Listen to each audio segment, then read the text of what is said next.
Ambil gambar ni, curi kepada anak kita, biar anak kita tahu tik kata benda ni bukan tepung, tapi dia adalah ubat gagah untuk orang tua campur dengan kafein jasad. Jadi bahaya sangat jasad. Maklumatnya lagu mana, Pia dah kena hari ni, mari kita dengar bersama jasad.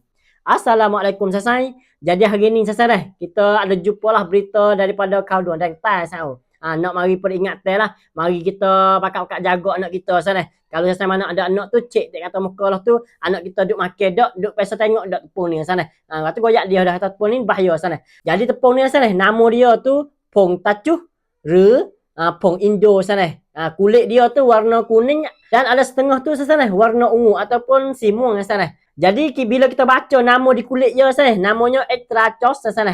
Anak kita tengok molek Ectrachos ni, benda ni tak boleh makan untuk bukan untuk kanak-kanak tapi dia adalah untuk orang tua sana. Lepas tu bagi orang tua sekali pun sana tak molek juga kalau nak makan dengan banyak-banyak. Sebab apa? Sebab dia adalah ubat apa ni cukam lang, ubat gagah. Bukan kata nak makan nak hari, nak makan seumur-seumur pun tak molek juga sana.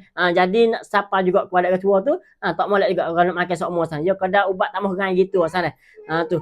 Jadi ubat ni sana. Jadi benda ni sana ada seorang budak tu makan hari ni lah sana. Makan hari ni tu dia kata makan 3 buku. Buat wi tangan dia tu apa ni getar, lepas tu hati dia didebar sana. Lepas tu satu laginya dia rasa nak muntah sana.